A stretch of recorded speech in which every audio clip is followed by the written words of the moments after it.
नमस्कार दोस्तों, आज जो कहानी मैं आपको सुनाने जा रहा हूँ वो मुझे झारखंड के धनबाद से रहने वाले हमारे एक सब्सक्राइबर राहुल ने मेल करके भेजी है। और भाई मैं सच बोलूँ ना, इस कहानी को पढ़ने के बाद मैं लगभग आधे घंटे तक अपने कमरे की लाइट बंद नहीं कर पाया, क्योंकि इस कहानी में डर सिर्फ भूत का नहीं है, डर उस चीज़ का है जो इंसान के साथ रहते रहते धीरे धीरे उसकी जगह लेना शुरू कर देती है। और सबसे डरावनी बात, कई बार हमें बहुत देर तक पता ही नहीं चलता कि जिसके साथ हम रह रहे हैं वो इंसान है भी या नहीं। तो कहानी को पूरा सुनिएगा, क्योंकि शुरुआत में ये जितनी नॉर्मल लगेगी आगे जाकर उतनी ही खतरनाक होने वाली है।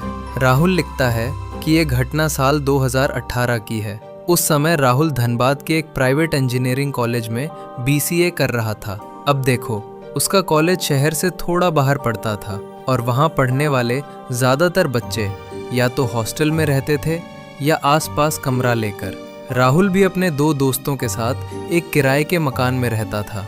अब शुरुआत में सब ठीक था, तीनों दोस्त थे, मौज मस्ती, रात भर PUBG, मैगी, असाइनमेंट सब चलता था। पर लगभग 8 महीने बाद राहुल के दोनों दोस्त कॉलेज छोड़कर बैंगलोर शिफ्ट हो गए।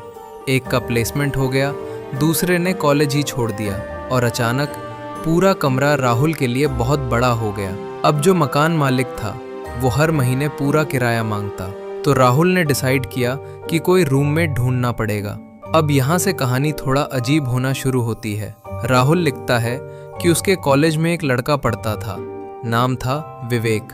अब विवेक थोड़ा अलग टाइप का इंसान था, मतलब उसका किसी से ज़्यादा इंटरेक्शन नहीं था।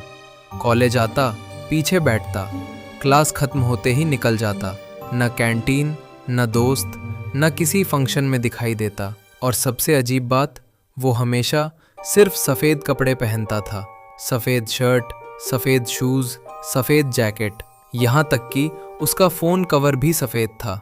अब कॉलेज के बच्चे उसे थोड़ा वियर्ड मानते थे, कुछ लोग मजाक भी उड़ाते, उसे डॉक्टर भूत बोलते, क्योंकि उसका चेहरा भी बहुत फीका था, जैसे किसी बीमार आदमी का हो। लेकिन राहुल ने कभी उसका मजाक नहीं उड़ाया, क्योंकि राहुल खुद भी थोड़ा इंट्रोवर्ट था। एक दिन लैब खत्म होने के बाद राहुल बाहर खड़ा था, तभी उसने देखा विवेक अकेले बैठा हुआ है और उसके हाथ से खून निकल रहा था। उसकी उंगली कट गई थी शायद। अब राहुल उसके पास गया, बोला, भाई बैंडेज चाहिए क्या? तब विवेक ने राहुल की तरफ देखा और भाई राहुल लिखता है कि उस मोमेंट उसे बहुत अजीब फील हुआ, क्योंकि विवेक की आंखें एकदम नींद से भरी हुई लग रही थीं, जैसे वो कई दिनों से सोया ना हो। फिर विवेक ने धीरे से बोला, तू अकेला रहता है ना? राहुल थोड़ा शॉक्ड, बोला, हाँ, पर तुझे कैसे पता? तब विवेक बोला, मैंने सुना था। उस दिन दोनों पहली बार प्रॉपरली बात करते हैं और इसी बातचीत में राहुल कैजुअली बोल देता है, अगर रूममेट ढूंढ रहा हो तो मेरे साथ शिफ्ट हो जा। अब ये सुनकर विवेक कुछ सेकंड चुप रहा, फिर बहुत धीरे बोला, मैं रात में थोड़ा डिस्टर्ब करता हूँ। राहुल हंस पड़ा, बोला, भाई खर्राटे लेता होगा, कोई बात नहीं। लेकिन विवेक हंसा नहीं, बस चुपचाप उसे देखता रहा। 2 दिन बाद विवेक उसके कमरे में शिफ्ट हो गया। अब शुरुआत के कुछ दिन सब नॉर्मल था, बल्कि राहुल को लगा कि यार ये तो बहुत अच्छा रूममेट निकला, ना ज़्यादा बोलता, ना लड़ाई, ना दोस्तों को बुलाता, समय पर किराया देता, रूम भी साफ रखता। लेकिन धीरे धीरे कुछ चीज़ें राहुल को अजीब लगने लगी, जैसे विवेक कभी दिन में खाना नहीं खाता था, मतलब पूरा दिन बस चाय, और रात में करीब 2 से 3 बजे किचन में कुछ बनाता था। एक रात राहुल की आंख खुली, उसे किचन से कुछ काटने की आवाज़ आ रही थी, चक चक चक। अब राहुल उठा और जैसे ही किचन की तरफ गया, उसने देखा विवेक नीचे बैठा हुआ है और सामने न्यूज़पेपर बिछा हुआ है, उसके ऊपर बहुत सारा। एक और अजीब चीज़ होने लगी, राहुल जब सुबह उठता तो उसके शरीर पर छोटे छोटे स्क्रैच मार्क्स होते, जैसे किसी ने नाखून मारे हों। पहले उसे लगा मच्छर वगैरह होंगे, लेकिन एक दिन उसने मिरर में देखा, उसकी पीठ पर पूरी उंगलियों के निशान बने हुए थे, काले जले हुए जैसे। उसने ये बात विवेक को बताई, तब विवेक कुछ सेकंड तक उसे घूरता रहा, फिर बोला, रात में अगर कोई नाम लेकर बुलाए तो जवाब मत देना। राहुल हंस पड़ा, बोला, अबे हॉरर मूवी मत बना। लेकिन विवेक बिल्कुल सीरियस था। उस रात करीब 3 बजे राहुल की आंख खुली और भाई उसने साफ सुना कोई बहुत धीरे उसके कान के पास बोल रहा था, राहुल। वो हड़बड़ा कर उठा। पूरा कमरा अंधेरा, लेकिन बाथरूम की लाइट जल रही थी और बाथरूम के अंदर कोई खड़ा था। राहुल को लगा विवेक होगा, लेकिन भाई जो चीज़ अंदर खड़ी थी उसकी हाइट बहुत ज़्यादा थी, लगभग दरवाजे तक, और उसका सिर धीरे धीरे हिल रहा था। राहुल डर गया। उसने तुरंत विवेक को आवाज़ लगाई, भाई। और तभी उसके पीछे से आवाज़ आई, क्या हुआ? राहुल पलटा। विवेक उसके पीछे खड़ा था। मतलब अगर विवेक पीछे था तो बाथरूम में कौन था? राहुल दोबारा बाथरूम की तरफ देखता है और भाई वहाँ अब कुछ नहीं था। उस रात के बाद राहुल की हालत धीरे धीरे खराब होने लगी। उसे हर समय थकान रहती, चेहरा पीला पड़ गया, क्लास में नींद आने लगी। उसके दोस्त पूछते, भाई ड्रग्स ले रहा है क्या? लेकिन राहुल खुद नहीं समझ पा रहा था कि उसके साथ हो क्या रहा है।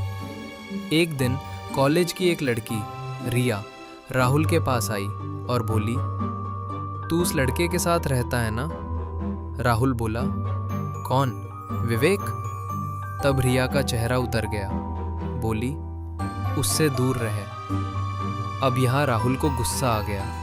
बोला, तुम लोग अननेसेसरली उसे जज करते हो। तब रिया बोली, जज नहीं कर रही, डर रही हूँ। फिर रिया ने जो बताया वो सुनकर राहुल के पैरों तले जमीन खिसक गई। रिया बोली, करीब 1.5 साल पहले विवेक इसी कॉलेज में पढ़ता था, लेकिन हॉस्टल में उसने सुसाइड कर लिया था। राहुल हंस पड़ा, बोला, पागल हो क्या? वो मेरे साथ रहता है। तब रिया ने कहा, जिस लड़के को तू अपने साथ रखे हुए है उसका डेथ सर्टिफिकेट आज भी कॉलेज ऑफिस में पड़ा है। अब यहाँ राहुल पूरी तरह डिस्टर्ब हो चुका था। वो उसी शाम सीधा कॉलेज ऑफिस पहुँचा और बहुत रिक्वेस्ट करने के बाद पुराने रिकॉर्ड्स देखने लगा। और भाई वहाँ सच में एक फाइल थी।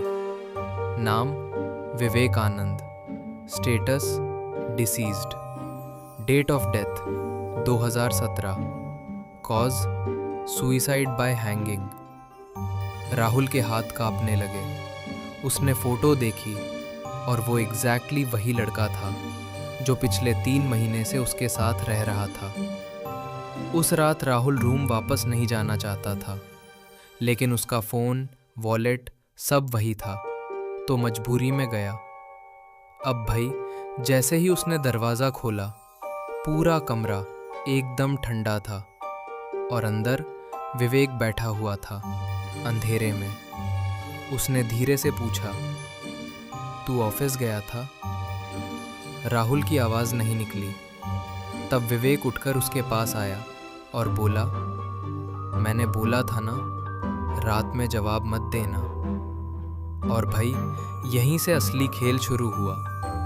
उस रात करीब 2 बजे राहुल की आंख खुली। उसने देखा विवेक उसके बेड के पास खड़ा है और उसके हाथ में एक रस्सी है। वो धीरे धीरे मुस्कुरा रहा था और उसके गले पर काले निशान थे, जैसे किसी ने रस्सी कस दी हो। फिर उसने कहा, मरने के बाद बहुत अकेलापन लगता है। राहुल भागने लगा, लेकिन उसका शरीर हिल नहीं रहा था, जैसे कोई उसे पकड़कर दबाए बैठा हो। तभी उसने देखा दीवार पर धीरे धीरे काले हाथों के निशान बन रहे हैं। 1, 2, 3 दर्जनों। और उन सब के बीच एक लाइन उभरती है, इसने हमें भी बुलाया था। अचानक पूरा कमरा सड़े हुए मांस की स्मेल से भर गया। और भाई राहुल लिखता है, उसने पहली बार देखा कि विवेक के पैर जमीन को टच ही नहीं कर रहे थे। उसके बाद क्या हुआ राहुल को प्रॉपरली याद नहीं। जब उसकी आंख खुली वो उन्होंने पूछा, तुम्हारा कोई दोस्त फिर से आया है क्या? राहुल शॉक्ड बोला, कौन? मकान मालिक बोले, वही सफ़ेद कपड़े वाला लड़का।